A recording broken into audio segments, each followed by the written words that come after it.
ಮನೇಲಿ ಹೆಂಡ್ತಿಗೆಲ್ಲ ಹೆಲ್ಪ್ ಮಾಡ್ತೀರಾ? ಅಂದರೆ ಈಗ ಹೇಳಿದ್ರಿ ನೀವು ಒಂದು ನಾನೇನು ಹೆಲ್ಪ್ ಮಾಡಲ್ಲ, ಅಲ್ಲಿ ಹೆಂಗಸ್ರೆ ಮಾಡಬೇಕು ಅಂತ ಹೇಳ್ಬಿಟ್ಟು. ಈಗ ಸುದೀಪ್ ಸರ್ ಹೇಳಿದ್ರು ಎಲ್ಲರೂ ಇಲ್ಲಿ ಸಮಾನರೇ ಅಂತ ಹೇಳ್ಬಿಟ್ಟು. ನೀವು ಇವಾಗ ಚಪಾತಿ ಮಾಡೋದೆಲ್ಲ ಕಲ್ತಿದ್ದೀರಂತೆ, ತುಂಬ ಚೆನ್ನಾಗಿ ಮಾಡ್ತಾರೆ ಮಾಡೋಣ ಅಂತ ಎಲ್ಲ ಹೇಳ್ತಾ ಇದ್ರು. ಸೊ ಮುಂದಕ್ಕೆ ಏನಾದರೂ ಆ ಥರದ್ದೊಂದು ಪ್ರಯತ್ನ ಹೆಲ್ಪ್ ಮಾಡೋ ಅಂಥದ್ದು ಏನೋ ನೆಸೆಸಿಟಿ ಇದ್ದರೆ ಅದ್ರದ್ದು ಫಸ್ಟ್ ಕ್ಲಾರಿಟಿ ಕೊಡ್ತೇನೆ ರೀ ನಾನು.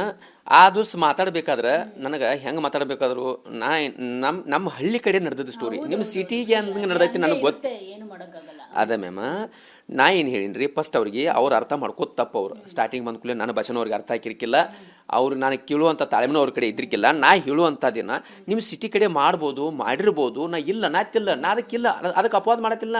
ನನ್ನ ಹಳ್ಳಿ ಕಡೆ ಒಬ್ರು ಹೆಣ್ಮಗಳ ಗಂಡ್ಮಗ ಹೋಗಿ ಕೈಯಾಗ ಇದೇ ಹೇಳ್ತಾನೆ, ಈಗ ಚಪಾತಿ ಮಾಡೋದಾಯ್ತು, ಪಾತ್ರೆ ತೊಳೆದಾಯ್ತು, ಒಗ್ಯಾನ ಒಗಿದಾಯ್ತು, ಆಕೆ ಹೆಣ್ಮಗಳು ಹೇಳ್ದಂಗೆ ಕೇಳೋದಾಯ್ತು ಅಂದ್ರೆ ನಮ್ಮ ಹಳ್ಳಿ ಕಡೆ ಆ ಸಂಸ್ಕಾರ ಇಲ್ಲ, ನಮ್ಮ ಹಿರಿಯರನ್ನು ಆ ಪದ್ಧತಿ ಇಟ್ಟಿಲ್ಲ, ಇನ್ನೂ ರೂಲ್ಸ್ ಫಾಲೋ ಮಾಡತೈತಿ.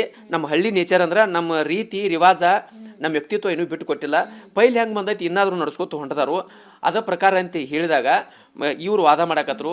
ಇಲ್ಲ ಗಂಡ್ಮಗಳು ಹೆಣ್ಮಗಳು ಸರಿ, ಸರಿ, ನಿಮಗೆ ಸರಿ ಇಲ್ಲಿ, ನಮಗೆ ಹಳ್ಳಿ ಕಡೆ ಇಲ್ಲ ಅಂತ ನಾ ಹೇಳಕತ್ತನು. ಅದಕ್ಕೆ ವಾದ ಮಾಡಕತ್ರ ಅವ್ರ. ರೀ ನೀವು ನೀವು ಸಿಟ್ಯಾಗ ನಿಮ್ಗೆ ನಾ ಏನೂ ಅನ್ನತ್ತಿಲ್ಲ, ನಾನು ಹಳ್ಳಿ ಕಡೆ ಬಂದ ರೀತಿ, ನಡೆದ ರೀತಿ, ನಡ್ಕೊಂಡು ಹೊಂಟಿದ ರೀತಿ ಅಂತ ಹೇಳಿದಕ್ಕಾಗಿ ಅದಕ್ಕೆ ಸಿಕ್ಕಾಪಟ್ಟಿ ಎಲ್ಲೋ ಎಷ್ಟೋ ಮಂದಿ ವಾದ ಮಾಡಿರು. ನನ್ನ ಮನಸ್ಸಿನ ಮಾತು ಅರ್ಥ ಮಾಡ್ಕೊಲಿಲ್ರಿ ಅವ್ರ. ಆಗಿನ ಟೈಮ್ದಾಗ ನಾ ಮಾಡಂಗಿಲ್ಲ ಅಂತ ನಾ ಹೇಳಿಲ್ರಿ. ಇಲ್ಲಿ ಮಾಡಬೇಕಾ, ನನ್ನ ತಾಯಿ ನಮ್ಮ ಮಿಸ್ಸಸ್ ಇಲ್ದಾಗ ನಾ ಮಾಡ್ಕೊಂಡು ತಿನ್ನಬೇಕಾಕೈತಿ, ನಾ ಮಾಡ್ಕೊಂಡು ತಿನ್ನಬೇಕಾ ಅನಿವಾರ್ಯ ಟೈಮಲ್ಲಿ. ನಾ ಮಾಡ್ಕೊಂಡು ತಿನ್ನಂಗಿಲ್ಲ ನನಗೆ, ನಾ ಹೆಲ್ಪ್ ಮಾಡಂಗಿಲ್ಲ ತನ್ನಂಗಿಲ್ಲ. ಯಾಕಾರ ಒಂದು ನಮ್ಮ ತಾಯಿ ತಂದೆಗೆ ಏನೋ ಒಂದು ಇಶ್ಯೂ ಆದಾಗ, ಬೇಕಾದ್ರೆ ಸಮಸ್ಯೆ ಆದಾಗ, ನಮ್ಮ ಮಿಸ್ಸಸ್ಗೆ ಸಮಸ್ಯೆ ಆದಾಗ ಅವಾಗ ನಾವು ಉಪಾಸನ ಕೊಂಡಾಕ ಆಗೋದಿಲ್ಲ. ನಾವು ಮಾಡ್ಕೊಂಡು ತಿನ್ನಬೇಕಾಕೈತಿ, ಹೊಟ್ಟೆ ತುಂಬಿಸ್ಕೋಬೇಕಾಕೈತಿ. ನಾ ಅದನ್ನ ನಾ ಹೇಳಿದ್ದೆ ಬೇರೆ, ಅವ್ರಿಗೆ ನಾನು ತಿಳ್ಕೊಂಡು ಹೇಳಿ ನನಗೆ ಅರ್ಥನೇ ಬೇರೆ ಐತಿ. ಇಷ್ಟೇ. ಇನ್ನು ನಿಮ್ಮ ಹೇರ್ ಸ್ಟೈಲು ನೀವು ಮುಂಚೆನೇ ಮಾಡಿಸಿದ್ರಿ ಅಂತ ಅನ್ಸುತ್ತಲ್ಲ ನಿಮ್ಮ ಮಕ್ಳಿಗೆ? ನಿಮ್ಮದು ಇನ್ಸ್ಟಾಗ್ರಾಮಲ್ಲಿ ನೋಡೋವಾಗ ಮಕ್ಳದ್ದು ಹೇರ್ ಸ್ಟೈಲ್ ಹಿಂಗೆ ಇತ್ತು ಮುಂಚೆನೆ, ಯಾವುದ್ರಲ್ಲೋ ಒಂದು, ಈಗಲ್ಲ, ಯಾವಾಗಲೂ ಒಂದ್ಸರಿ ಮಾಡಿಸಿದ್ರಿ ಅಂತ ಅನ್ಸುತ್ತಿದೆ ಸರ್ ಹೇರ್ ಸ್ಟೈಲ್. ಇಲ್ಲ, ಈ ಥರ ಮಾಡಿಸಿಲ್ರಿ. ಅವ್ರ ಸೈಡ್ ಕಲರ್ ಮಾಡಿಸಿರು. ಆದರೂ ಅವ್ರ ಕಲರ್, ನಾ ಬಿಗ್ ಬಾಸ್ ಮನೆಗೆ ಒಂದು ಚಾಲೆಂಜ್ ಇತ್ತು.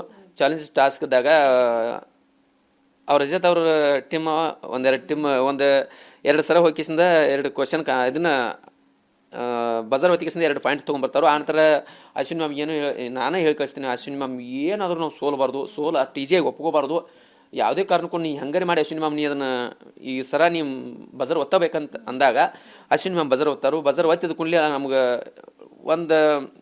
ಅವ್ರಿಗೆ 2 ಸಲ ಹೋದಾಗ 2 ಪಾಯಿಂಟ್, ನಮ್ಗೆ 1 ಸಲ ಬಂದಾಗ 2 ಪಾಯಿಂಟ್ ಇರ್ತಾವೆ. ಯಾಕಂದ್ರೆ ಈ ರೀತಿ ತಲೆ ಮಾಡಿಸ್ಕೊಂಡ್ರೆ 2 ಪಾಯಿಂಟ್ ಇರ್ತೈತಿ ಅನ್ನೋಕ್ಕೋಸ್ಕರ ಅಶ್ವಿನಿ ಮ್ಯಾಮ್ ನಾ ಮಾಡಿಸ್ಕೋತಾನೆ. 2 ಪಾಯಿಂಟ್ ಇಲ್ಲೋ, ನನಗೆ ಟೀಮ್ ಗೆಲ್ಲಬೇಕು. ನನಗೆ ಸೋತರನು ನಾ ಈಸಿಯಾಗಿ ನಾನು ಒಪ್ಕೋಕೆ ಇಷ್ಟ ಇಲ್ಲ, ನಾನು ಒಪ್ಕೋದು ಇಲ್ಲ. 2 ಪಾಯಿಂಟ್ಸ್ ಮುಖ್ಯ ನನಗೆ, ಕೂದಲು ಮುಖ್ಯ ಅಲ್ಲ. ಕೂದಲು ಮುಖ್ಯ ಅಂದ್ರೆ ಇವತ್ತು ತಗೊಂಡಿದ್ರು ಇನ್ನು 8 ದಿವಸ ಮಾತು ನನಗೆ ಕೂದಲು ಬರ್ತಾವ ಅನ್ನೋದು ನನಗೆ ಛಲ ಇತ್ತು, ಹಠ ಇತ್ತು.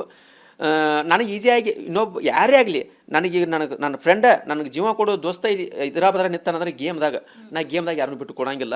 ಈಸಿಯಾಗಿ ನನಗೆ ಸೋಲೋನು ನನಗೆ ಈಜಿಯಾಗಿ ಒಪ್ಕೊಳ್ಳಂಗಿಲ್ಲ ಅನ್ನೋ ಕಾರಣಕ್ಕಾಗಿ ನಾ ಅಶ್ವಿನಿ ಮ್ಯಾಮ್ಗೆ ಏನಂದ್ರಿ, ಅಶ್ವಿನಿ ಮ್ಯಾಮ್ಗೆ ನಾ ಮಾಡಿಸ್ಕೋತೀನಿ. ನಾ ಈಗ 2 ಪಾಯಿಂಟ್ಸ್ ಅವಾಗ ತೊಗೊಂಡು ಖುಷಿನೂ ಆಯಿತು, ಮತ್ತು ನನಗೆ ಪ್ಲಸ್ಸು ಆಯಿತು. ಯಾಕಂದ್ರೆ ಎಷ್ಟೋ ಜನ ನನಗೆ ಇದನ್ನ ಫಾಲೋ ಮಾಡಕತ್ತೈತಿ. ಯಾಕಂದ್ರೆ ನನಗೂ ಒಂಥರ ಇದು ಒಂದು ಹೊಸ ಸ್ಟೈಲ್ ನೋಡೋದು ನನಗೊಂದು ಮೆರರ್ದಾಗ ಒಂದು ಖುಷಿ ಅನಿಸ್ತು. ಆನಂತರ ಒಳಗೆ ನನ್ನ ಮಕ್ಕಳು ಬಿಗ್ ಬಾಸ್ ಮನೆಗೆ ಬಂದಾಗ ಇಬ್ಬರು ಮಾಡಿಸ್ಕೊಂಬಂದಿದ್ದು, ಮತ್ತು ಅದು ಸಿಕ್ಕಾಪಟ್ಟು ಖುಷಿ ಅನಿಸ್ತು. ಇದೇ ನನಗೇನು ಮೈನಸ್ ಆಗಿಲ್ಲ, ನನಗೆ ಇನ್ನಾದ್ರೂ ಪ್ಲಸ್ ಐತಿ. ಇದನ್ನ ನಾ ಹೊರಗೆ ಇನ್ನಾದ್ರೂ ಪ್ಲಸ್ ಮಾಡಿ ತೋರಿಸ್ತಾನು. ಈ ಸ್ಟೈಲ್ ಜನಕ್ಕೆ ಇನ್ನೂ ತಲುಪಿಸ್ತಾನೆ, ಟ್ರೆಂಡ್ ಮಾಡಿ. ಕರ್ನಾಟಕದಲ್ಲೆಲ್ಲ ಟ್ರೆಂಡ್ ಆಗೋಗ್ಬಿಡುತ್ತೆ. ಈಗ ನಿಮ್ಮೂರಲ್ಲೆಲ್ಲ ಇದನ್ನೇ ಮಾಡಿಸ್ಬಿಟ್ಟಿರ್ತಾರೆ. ಆಲ್ರೆಡಿ ನಾ ಒಂದು ಏನೋ ಅನ್ಕೊಂಡು ಮಾಡ್ಕೊಂಡಿನಿ, ಅದು ಇಲ್ಲಿ ಇದೇ ಸ್ಟೈಲೇ ಟ್ರೆಂಡ್ ಆಗೈತಿ. ಇನ್ನೂ ನನ್ನ ಅಭಿಮಾನಿಗಳ ಮೂಲಕ ಇನ್ನೂ ಟ್ರೆಂಡ್ ಮಾಡ್ತಾನು. ಇದಕ್ಕೋಸ್ಕರ ಒಂದು ಇದ ಸ್ಟೈಲ್ಗೋಸ್ಕರ ಒಂದು ಇದ್ರ ತಕ್ಕಂತೆ ಒಂದು ಸಾಂಗ್ ಬರೋದು ಪಬ್ಲಿಸಿಟಿ ಮಾಡಿ ಕಿಸಿಂದ ನಾನು ಜನಕ್ಕೆ ಕೊಡ್ತನು. ಈ ಸ್ಟೈಲ್ ಇನ್ನೂ ಒಂದು ಕೆಲವೊಂದು ಕಂಟಿನ್ಯೂ ಮಾಡ್ತಾನೆ ಅಂತ ಹೇಳಕ್ಕೆ ಇಷ್ಟಪಡ್ತಾನೆ.